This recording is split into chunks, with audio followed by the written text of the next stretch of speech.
Hi, Hello, I'm Julian. and I am Tom. We are Team Binge. We are here to talk about Pluribus, Season 1, Episode 7. This one is called The Gap. Tom, you called this because we had talked about our friend from Paraguay traveling, and you did the Mm-hmm. research about, hey, you can drive only so far before you hit this gap. And I believe Mm-hmm. this gap is what the episode is referring to. We'll dive into that gap with our Speedos and our swim caps, as Tom likes to use. Tom, we both had thoughts on this episode. I think these thoughts are aligned. I think Uh-huh. this podcast may be about 5 minutes long. If we do our job, we can stretch it to seven. But how'd you feel about this episode, buddy? I mean, it was light in dialogue and in general content, but Light in dialogue and general content. That's good. but I still had a fun time with it. Like it's like I feel like any other show would just yada yada this and then put these characters together, but like Vince Gilligan has taken the time to show the trek and like build like Manusos's character and let us kind of understand like some of his backstory, his fascination with his vehicle that he seems to have. The Like I midget? enjoyed it. Yeah, yeah, I guess that's what it is. But I enjoyed it and like getting kind of Carol letting loose a little bit, which we'll get into, and then eventually just kind of breaking down, which is understandable, living by yourself for the big time jump they have kind of later on. I thought it was a good episode. I enjoyed it, even though it was maybe a little bit slow. Sure, it was slow. I enjoyed parts of it. I have questions about both storylines, but let's just dive into Carol's from the get go. Hmm. We find her somewhere between Flagstaff and Vegas, which could be anywhere. There's no way of knowing. I mean, Um, they have a sign for Red Rock. I'm assuming this is like Sedona area, and there is like a little like Arizona lottery as she's doing these scratchers. So she's in Arizona, which I appreciate. That's our okay, hometown. that's fair. That's fair. She's at the gas station, and I I like the juxtaposition of our friend from Paraguay and Carol in the sense that she has no issue picking up the phone and just being like, Hmm. "Hey, turn on pump one. Also, I want a cold red fruit punch Gatorade," Yeah. which we can talk about our favorite Gatorades in a moment. And he like refuses to take any help, although one would Hmm. argue that helicopter was a godsend. But I appreciate what they're doing with those two storylines. I appreciate, as you said, Carol letting loose a little bit on this in terms of her finding the fireworks.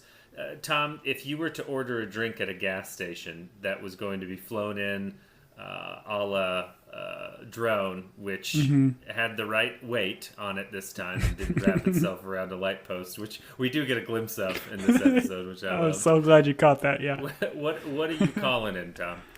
I mean, I think I'm going like blue, whatever the blue is. Is that Mystic Blueberry, whatever it's called? I don't know. That's my favorite. That's my go-to. You? Sure, definitely a Colt 45. Some sort of A malt malt liquor. liquor. Yeah. But Tom, here's the difference. I don't want it ice cold. I want it Okay. like warm. You know, just Mm. a warm malt liquor beverage that I can roll around with. Do you want it in a brown bag or no? No, no, no. There's no shame. No one's judging me here. The brown bag is a shame bag. I don't want a shame bag. I want everyone to know I'm drinking a lukewarm Colt 45 or whatever I said before. Um, all right, I'm fascinated with the fireworks of this all. I love fireworks. Tom, you know two things about me. I love water slides and I love fireworks. And I love them when they're combined. And I love that Carol has found her joy in these Uh huh. fireworks. It was a lot of Yeah. fun.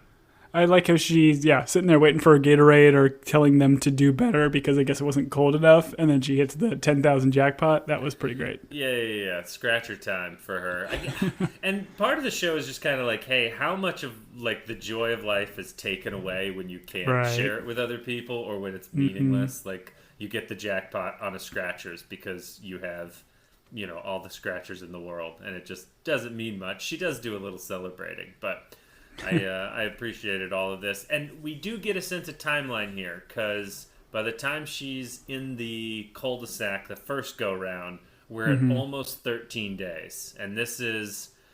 I almost feel like we have gotten past the point of the imminent threat. Like they are not going to turn her without her Mm-hmm. permission. Allegedly, I know that there Mm-hmm. we talked about kind of what they have on file in terms of her stem cells and what they can actually do. But she is kind of clocked at this point. There's like no longer like this doom. And so this is Carol without a ticking clock of, hey, you're going to lose your independence. And what does she do? She lights fireworks, she drinks tallboy beers, and she howls like wolves or coyotes, whatever it is out there in the great New Mexico desert. That was incredible. I like how it even starts with her, like, in the gas station. She's, like, kind of humming songs to herself, and then she just keeps singing as she's doing, like, the next activity from one to the next. Like, she's just kind of letting loose and enjoying the life now that she doesn't have this kind of looming threat of them changing her. I like the way they filmed it. So she turns to golf, which they all say is a gateway drug. I gotta be honest, golf would not be on my list of things to like roll around, and I wouldn't find myself hitting golf balls into what I would probably, at a certain point we see her put the shotgun in the golf bag, and I was like, oh, I would probably just take guns around and shoot things. Like, that would be my smash. That would be your machine. golf bag? Yeah, that would be my golf bag. It would just be various shotguns and muskets that I took out of museums, a blunderbuss that I could fire at a bus. Honestly, that's where I'd go.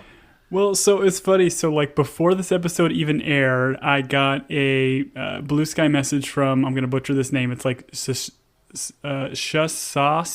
Okay. I don't know what her name is, but she had reached out asking about, like, hey, where are the babies? Do they procreate in this show? And then, which I think is a fair question. Oh, but the more important point she brought up was what's happening with the grass and the lawn situation, because we've established that they can't kill plants, so they can't mow the grass. Nope. So I made a joke about her not being able to work on her short game, and like an hour later I watched this episode and she is actively golfing, which, you know, the bunnies and maybe there's goats, maybe they're kind of cleaning up the fairways for her to continue to play golf, but she has a limited amount of time to play golf, I would say. So, well, they say nothing clears a grassy field like a buffalo, Tom, especially a CGI buffalo. Did you immediately think out of range? Oh, like 100%, sir. Yes. Yeah. I was like, oh, where's our guy? Where's Sad Sack Perry? Like, who's getting thrown in the hole? I immediately thought of Outer Range. Love the tie-in. Randomly drove by. I had to ask myself, like, are there a lot of, I guess, freed buffalo, not wild buffalo out in New Mexico, but who knows? Maybe the population's coming back because we stopped shooting them. Who knows? Yeah, we probably get to see some more animals, right? Like, so we knew there were these coyotes or wolves kind of rambling around, but now we're seeing rabbits, we're seeing buffalo, because they had made mention in previous episodes about them like freeing all the different zoo animals. So just seeing everything in the wild is kind of fun. Well, I wanted to bring this up when we talked about our friend from Paraguay, and I keep calling him our friend from Paraguay because I don't want to butcher his name, but Manusos, it's not too bad. That's fair. He's like traveling through jungle. He's traveling on like abandoned highways. There is a real lack of wildlife, and I almost feel like his travels up until the end are relatively safe. And I gotta think nature, like kind of growing over civilization, would create more threats than it does in the world of his travels through South America. So I felt like there was maybe they just didn't want to CGI a bunch of like dragons and snakes. I don't know. Dragons. But I felt like in her world we see like the wildlife coming in. In his world, it was just like clear roads and, you know, he runs into some people, but there wasn't a real like threat on his life. I feel like Mother Nature is constantly trying to kill us. And I did not feel like that happened in Menounos' journey. So I just had some questions about whether or not the show was just ignoring that, or whether or not it was like trying to say, hey, that mainly the threat in our lives is other human beings, and if you remove those, it's all just smooth sailing until you fall into a spiky tree, you know? I think that's fair. I mean, it had only been, at this point, it's somewhere between 11 and 14 days, or 11 and 13 days from when Menounos is making his trek. So maybe the wildlife hasn't completely consumed South America quite yet, but I agree it will eventually take it back. Right. I think I'm maybe a little bit biased because I used to watch that History Channel show where they were like, what would happen to the world if all the people disappeared? And it was just a bunch of like CGI, and they were like, the Empire State Building would be full of cactus in a day. And I was like, I don't know that that's how quick it would happen, but probably a week or so, some saguaros up in there. Speaking of saguaros, we go to the fancy golf club. And I appreciate cutting loose Carol. I don't know that this is how I wanted to spend this whole episode, or like a strong half of this episode. I did appreciate we finally get a car change. The battery runs out in the cop car, and I think she upgrades to like a Bentley. It's a Rolls Royce. Sure, same thing. Sorry, rich guy with your fancy car knowledge. Well, we're sponsored by Rolls Royce, so we may as well. That's fair. I wanted to go with Bentley. Squelch and Bentley. I appreciated the shotgun in the bag when she transfers to the new just married car. I find it interesting that she can't choose a normal car. She's gone from like beat up cop car to the just married car when there were a number of other like normal not painted window cars. But I would also argue, like, who is taking their Rolls Royce and like putting balloons and just married on the back of it? If I get a Rolls Royce, I'm not having people like paint my window with that stuff. Sure, that's fair. That's a good point. You're probably suing those people because exactly. You're very litigious if you own that car. We travel from the club to the hot spring, which I don't know. Anything that has to... I guess a hot spring is naturally chlorinated. I'm always worried about water that's stagnant that no one's putting chlorine into. But she seems to be having a good time. She's having great time. Hopefully no rashes in that hot springs. Yeah, singing about like taking my clothes off and everything. She's living life. She's having a great time. Oh, are you trying to quote "It's getting hot in here"? By one, it's getting hot in her. I'm sorry. I'm gonna say Nelly. Am I right? Maybe R. Sure. Kelly. Maybe. Too soon. Okay. Speaking of Nelly, she then goes to the Georgia O'Keeffe Museum, which I'm gonna go out on a limb because I'm cultured and say this is a painter. In which she steals a painting and replaces the replica in the house. And I thought that was a lovely moment. I love this sequence. Like the second she walks into here, I'm like, oh, she's got to be trying to find some art for her house. And again, it made me think of Last Man on Earth, where I think whatever his character was, like taking things from like the White House or like famous paintings in his house. Like, this is great. And I'm sure this is something that reminds her of like Helen. And maybe something that Helen kind of picked out or said, like, I wanted to go to the Georgia O'Keeffe Museum. So now she kind of takes this and has like an emotional reaction to it. It's great. Everything I would steal would be from some old, like, war museum. It would just be suits of armor and swords and, once again, muskets. But I would actually try and fire them. A lot of history would be lost under my tutelage. That's the wrong term. Anyways, this all leads to she orders a fancy dinner. She's like, I don't like what's in the refrigerator. Something we all do. Very human moment for her. We look in the fridge. There's a dozen things, and we say, there's nothing here I want. I want a fancy dinner. And then we call the recording. How many times did we listen to the recording in this episode, Tom? No less than 4 times, right? Yeah, I was just about to say at least 4 times. Like, I love hearing this dude talk, but I was thinking Patrick Fabian. But at a certain point, like Carol can just say, hey, can you shorten that message to just say, what do you want? I feel like she could have requested that first so we don't have to hear it every time. But at least she's advanced to putting it on speakerphone. I'm pretty sure there's a button you can hit that like rolls through the answering machine and just gets it going. Or at least in no, we don't have that technology. There's no way. She looks fabulous. She looks like she looks like she's dressed for the Emmy she's going to win for this show, or Golden Globe, or Oscar, or she was nominated. Emmy. I don't know. But lovely dinner. Instead of singing, she demands that the robot piano play for her. I didn't recognize the song. It seemed lovely, I'm sure. Oh, you didn't recognize this? This is I Will Survive. Gloria Gaynor, man. It's a classic. And obviously sits very well to her current mindset in this scene. Like, she's going to survive. I thought it was like a classical song, Tom. I thought she turned like Beethoven on. I didn't realize. I don't have an ear for it, which is what the piano tuner said when he came by today. Anyways. Well, before we move on, like Yeah. what is your go-to dinner? She opens it up and gets all these like anniversary meals and things like that they've had in the past. Like, what would you want to be in your beautiful silver trayed dinner? Brother, I'm a simple man. I'm not going to lie. My last meal, when they put me on death row, my last meal is going to be simple and cheap. I just want a couple of different versions of hot wings. That's all I want. Hot wings and some ranch. I'll take the Cajun from Wingstop. You know, no free ads, but I would just hot wings and a bucket of ranch, my friend. That's all I want. I love it. Yeah, I'm with you. I'm a simple man as well. Just give me a Taco Bell, like a chicken quesadilla and a cheesy gordita crunch. I'm good to go.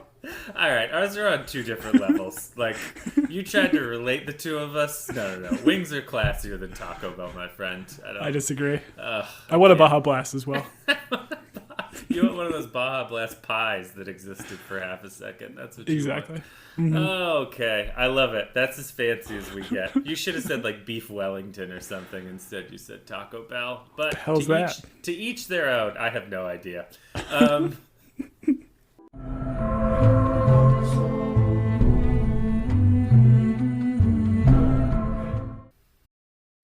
This episode is brought to you by Progressive Insurance. Do you ever find yourself playing the budgeting game? Well, with the Name Your Price tool from Progressive, you can find options that fit your budget and potentially lower your bills. Try it at Progressive.com. Progressive Casualty Insurance Company and Affiliates. Price and coverage match limited by state law. Not available in all states.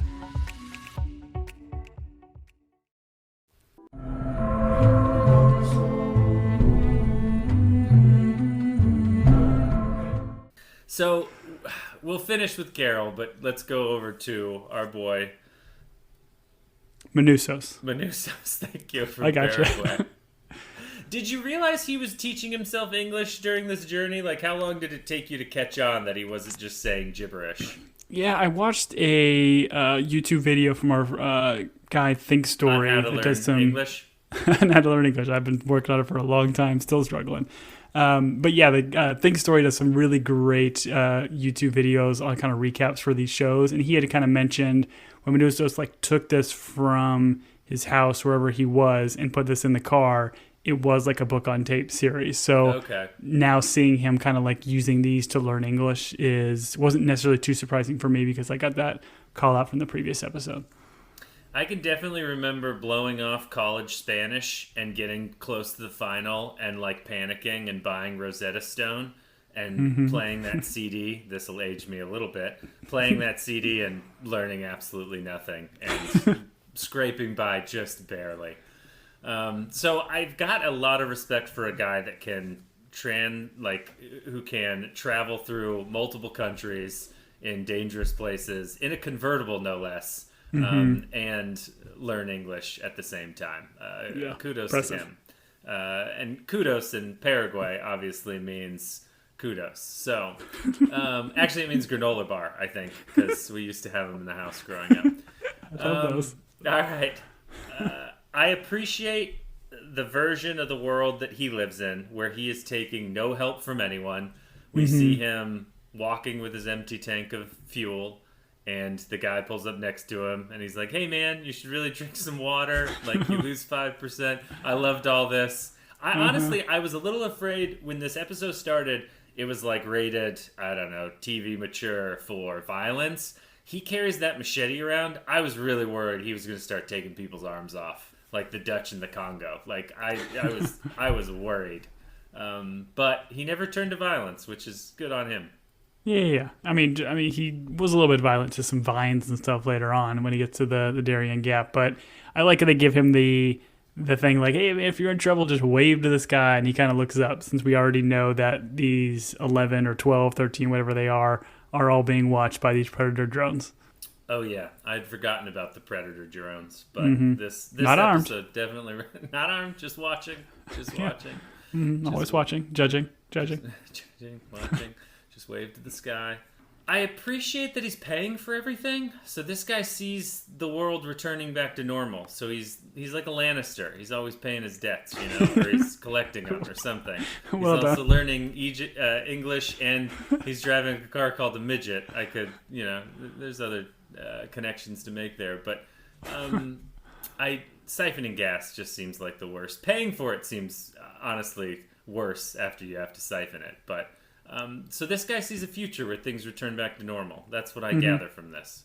Yeah, I appreciated his journey, and it is odd at this point, like the fact that he's still putting like cash on these cars, like he thinks something is going to happen. It's a bold play from him. I think we're kind of past that point. Well, I think it also speaks to just his there are still rules that he's following despite the fact that society has collapsed. Like, he will still pay for things. He will walk the 3 miles to siphon gas before he will ask the hive mind to give it to him. So, it's an interesting perspective from a character building side, but it's also super furious if you're watching a 45-minute show and you're like, bro, just let him helicopter you to New Mexico because I ain't got the time, and we have to record at 10 p.m. and I'm real tired. So let's go, show. Pick up the pace. I'm with you. The anything to glean, Tom, from him walking through the towns and all the people saying hi to him, it just seemed like business as usual. Like, he's dealing with the same things that Carol is essentially dealing with, right? Yeah, I feel like the one thing that kind of annoyed me is everybody as he's going through the town is saying hi to him, every single individual, and they're all one. So once one of you says hi to him, then you're just constantly saying hi to the guy over and over. So it's kind of a jerk move, really. I agree. Every time I go to a party with my wife, if I've seen she's already talked to someone, I won't talk to them because I'm she's already probably said hi to him. She's informed him of what's going on. Exactly. And so then I just go sit in the corner and smoke, Smoke. You vaping? You piping? What are you doing? No. This is a tobacco pipe, Tom. Okay. Yeah. Classy. I don't vape. I'm too cool for that. Talk to me about this coastal drive, Tom. It was a lot of coastal driving. I feel like it reminded me. Coast, man. It reminded me of an Indiana Jones thing, and I kind of like the way they filmed it, where he put the map on his car, then he draws with a red line, and then every sequence thereafter is the red line continually being drawn on said map. And I felt like we learned a lot about some of the cities and towns and freeways of South America. That was nice. Yeah. A lot of geography lesson in this one. Just beautiful coastline. But it all ends, Tom. It all ends when we get to the Gap, not the store that we love to buy jeans at, or overalls, or that would have been a twist. The Darien Gap, or Darien Gap, yeah, which we had called out in the previous episode. Sure, which is filled with alien plants that will stab you in the back when you're not looking. Ugh. Also, why do these trees exist? These trees are dumb. You don't think they exist, or why do they exist? Oh, no, why do they exist? I know they exist in real life. They're just trees wanting to be cactuses, but man, they're brutal. Yeah, I don't. They were put on this earth by God to punish us, Tom. It's simple. I mean, not that hard. Just like certain types of music, Yeah. So he gets to the end here. He feels like a guy that would prepare better. This seems like he drove all the way up to the spot. He's got this small backpack. I'm having a little bit of a struggle with this character in terms of, he drove all this way to know he was going to get to this gap, and then his plan was to walk it. We couldn't have, we couldn't have taken a bicycle, What are we doing here? A kayak? I don't know. I found this a little bit strange, and when all the people showed up in the jungle, I was like, he's about to get murdered, or he's going to do some chopping himself. But instead, they're just trying to talk him out of taking this 100-kilometer hike. Yeah, and we had kind of mentioned in the last pod, there's a lot of danger going into said area. Not only the plant that he eventually runs into, but venomous snakes and spiders and all sorts of stuff, and the weather not being good. I like how they even gave him a forecast for the next couple of days. But I mean, yes, he probably could have been more prepared. I would argue maybe bring a tent. But he seemed to be doing okay until he just had that little slip on the rock that they kind of foreshadowed from his earlier travels. We're all doing okay until we fall into the spiky tree that decides to stab us in the back. That was rough. In retrospect, I probably would have brought a bulletproof vest as well. Boom, that's right. And definitely a gun. I would have brought several guns. Because you know what defeats Shoot through plants? those vines. You know what defeats plants, Tom? Guns. I thought the conversation between him and these people, when they're like offering him help, and he ultimately says, listen, you can't give me anything because everything you have is stolen. You don't belong here. Loved it. Once again, just like the resolve of this guy traveling all this way, getting to a point where he could definitely take the help and use the help, and being like, I'm going to burn the midget before you get your dirty, grubby hands on it, and and then moves on. I don't know. I thought that was, once again, I'm interested in this character. I thought they were going to kill him here for a bit, but they decided not to. They decided to bring in the old helicopter. Yeah, it was great. I assumed like when they kind of like foreshadowed the idea of him like waving to the sky to be able to kind of get rescued. I thought once he kind of hit this, he might wave, but they weren't even waiting for him to wave. Like they were immediately going to rescue him here in a little bit. But I loved him as a character, and just like the idea of, we don't know what really the tie that he has to this car, but clearly the hive mind kind of knew he had an affinity to it, and we had kind of seen it even as he was like almost saying goodbye to the car before he left. But the idea of burning it was just epic, and I love him as a character. He burned the ships. There's no going back. His name is Menounos Oviedo. He's not one of them, and he wishes to save the world, which we heard no less than 40 times during... This was probably the longest part of the episode for me, Tom, is the mantra and the, I don't know, the jungle cutting up until we get to the sticky branches, you know? I assumed at one point he was going to say, like, my name is Menounos Oviedo, you've killed my father, prepare to die. I was hoping that was going to kind of come in, but it never did. And we would find out that he's also not left-handed. Yeah, I thought so too. Thought he was going to sprain an ankle. Doesn't sprain an ankle. We get this, like, very, like, drawn-out fallback into the cactus, which I think we've talked about this before, and it's the Christmas season, so a lot of people are going to be watching Home Alone. I think movies show people getting penetrated. Nope, that's wrong. Back up. Take two. People get stabbed and impaled. Impaled is the better. We'll stick with impaled. So easily in movies that, like, I mean, I don't know. The way he just, like, falls into this and it goes super deep, I had my doubts about it. But, you know, did the robbers in Home Alone, you know? Yeah, we just watched Home Alone 2 recently with our son, and seeing these guys get hit with bricks from like a 10-story building in the head and just laughing it off was comical, because he would not be in a great position. And when he slips and hits this tree and really gets impaled pretty hard, it was brutal. I did not like it. No, I didn't care for it. This leads to him using a machete to cauterize his own back, which... Awesome. I don't know. I wasn't real surprised the next scene when he was sweaty and feverish and stumbling through the jungle, because I don't know that cauterizing with a machete is how you fix this. But it all leads to a helicopter showing up. Were you a little surprised that they didn't have these two meet up at the end of this episode? I thought for sure that we were going to, like, that whole journey only to leave us in the lurch of him being picked up in the helicopter, I felt like was a little unsatisfying for me. Yeah, that's fair. I mean, the name of the episode being like the gap, it's like the gap between both of these characters as well. Like, I think it was leaning towards them meeting together at the end of the episode, but I mean, we'll get to it here in a second when we get back to Carol. But I love the way they ended this, and keeping it open for them to have an inevitable kind of, I'd say not reunion because they haven't met before, but kind of encounter, I think is interesting. Can they fix a person if they can't hurt someone? Can you fix a person? A lot of medical procedures are painful. So in a situation like this, where he's got a bunch of like infected wounds on his back, they're going to cause him some pain.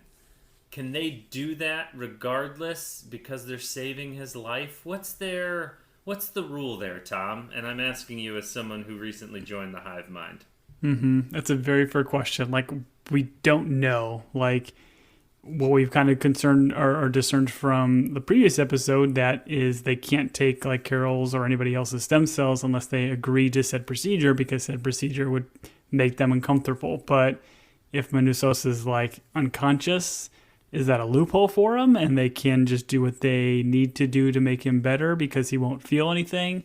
I mean, that's kind of sort of my impression, but there are a lot of questions about what the hive mind can and cannot do that I think are very warranted, and the internet is kind of going crazy about. Sure. Yep. It's a slippery slope. Slope. If you can cauterize a dude's back without his consent, what else can you do?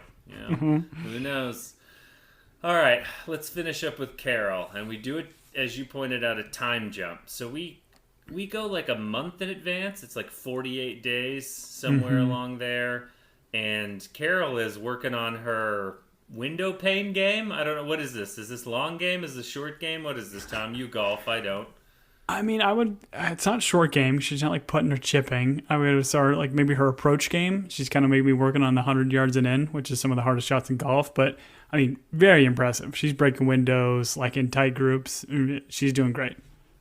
Right. I definitely think she's going to get an invitation onto the tour when this all comes back around. Once again, this is not how I would be spending my time. I would 100% be more last man on earth than golfing around the city with Carol. That's definitely. I'd be breaking some aquariums, Although, every time she's doing fireworks and beer, I'm kind of like, all right, back in.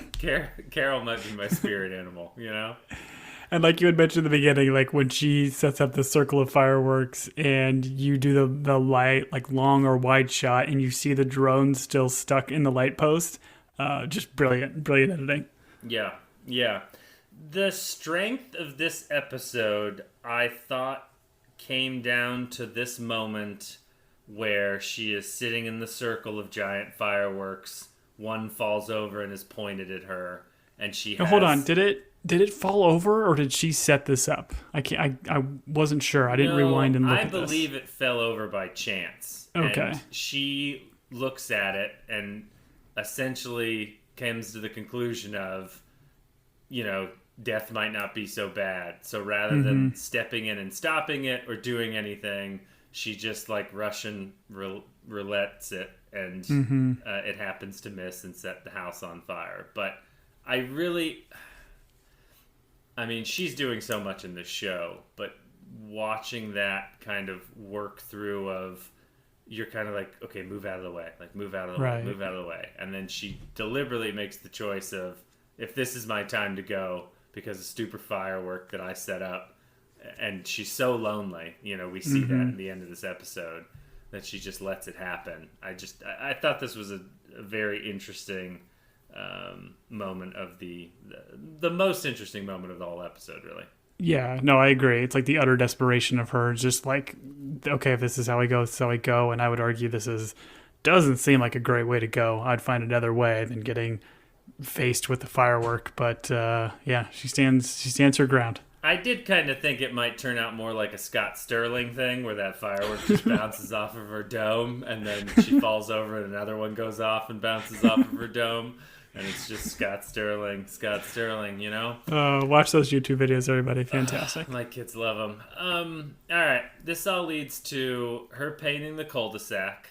And I would argue before we go on, she's painting this cul-de-sac in jeans. And my wife and I both clock this. Like, at this point in your life, 48 days in, are you still wearing jeans? I feel like I'm sweatpants life all day long. Well, it's called the Gap, Tom. So she's obviously got some Gap jeans that she wants to wear, and so my bad. I think it all ties in to the sponsorship. Yeah, got to get that money. No, I'm with you. I mean, I'm wearing sweatpants right now. I should say I'm wearing one leg of sweatpants. It's too hot in the house, so yeah. I've got one leg out. But no, I'm with you. Definitely not doing. I couldn't tell you what my facial hair or head of hair situation would be at 48 days of just being utterly alone. I would be a crazy person, Tom, and it would be. You already are, but yeah. Yes, that's fair. So she paints on the cul-de-sac, come back, which this leads to Zosha showing up and a very like desperate and like I'm so lonely hug. And I thought it was poignant and a nice moment. Part of me is like, I think I could have gone longer than 48 days without talking to another human, but I'm built differently. Disagree. But I love this sequence. Like not knowing what she painted and then doing the kind of big drawback, and then we see that it was come back. And we actually got an email from a listener, Jennifer, that kind of sent a screenshot from like Google Maps, because you can literally search this spot in Albuquerque, and this whole cul-de-sac area was built specific for the show. So they built like the frames of all these houses to be able to film all of Carol's exterior shots of this neighborhood. So that was kind of cool. And you can actually see it in the Google Maps say, come back still to this day, if you look at it live. So that was kind of cool little callback. And thank you, Jennifer, for the email. Yeah, that was nice of her to send that. She sent that before this episode aired. So something tells me that Jennifer might be Carol, and she might be reaching out to us from the beyond, I guess. I don't know. I guess she's not dead. I think she's dead. Whatever this world is. But yeah, thank you, Jennifer.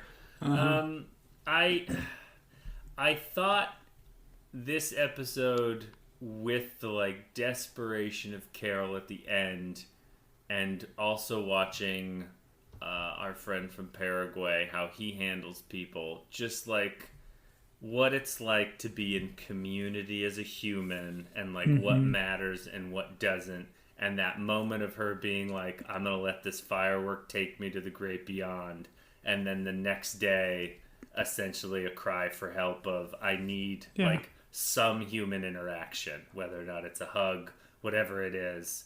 I thought that was an interesting, because we've seen Carol be like strong and angry and like not want to deal with these people this whole time, but like 48 days was her breaking point. I thought was an interesting move by the show. Yeah, and to see like Zoja come back to be the one that creates this relationship back with her, because obviously they could have brought anybody back, but they knew that Zoja has a relationship. And again, nice to see an episode end without Zoja in a traumatic experience. You didn't think it should have ended with Zoja taking a firework to the dome, much like maybe it was the hug. She hugged her too hard, and then she can't breathe. And she goes, "Oh, my brittle bird bones. Oh, they're hollow. My bones are hollow." Well. This was an episode of television, Tom, and I believe we have almost talked as long as it lasted, or at least we've said more words of dialogue than was certainly in this episode. Tom, we had a nice review from our friend Tim, and I'm going to give you the floor to read it. Yes, we always appreciate people that will take some time and give us a 5-star review. So if you do so, we will absolutely read it on the podcast. So a binge-worthy companion to binge-worthy TV. Team Binge is a truly delightful podcast where you can listen to hosts Tom and Julian playfully and hilariously bicker, banter, and theorize over recent pop TV shows like Severance, Pluribus, and the like. In fact, I would even go as far to call listening to this podcast a religious experience, if only due to how many times Julian will remind you what the good book says in any given episode. Note, if you like this podcast, check out their lesser-known dairy-themed podcast, tastefully titled Milk Boys to Men. Milk Boys incredible. to Men. I just want to point out, Tim, it's not lesser known. It's actually our more popular podcast. We love talking dairy. We love talking cheese. We love talking milk. We love talking cream. Not just the band, you know. Thank you, Tim. That was very nice of you. And for those of you that have continued to listen to us, much like Jennifer, you can reach us at teambingepodcast@gmail.com. Tom, talk through the other social stuff, please. Yes, follow us on the socials at Team Binge or at Team Binge Podcast. Let us know what you think of the show. Obviously, this was episode 7. I believe there are 9 for this season, so we're jumping into the penultimate episode. So if you got any theories or thoughts about where we're kind of going to go and where we're going to end, I imagine we're going to get Manousos and Carol kind of meeting in the next episode. I'm hoping it's not at the end of the finale or the penultimate, but we'll kind of see where we go. But yeah, let us know what you think and what your theories are. Appreciate you. For Team Binge, Tom, I have been Julian. And Julian, I have been Tom. Till next week, everybody.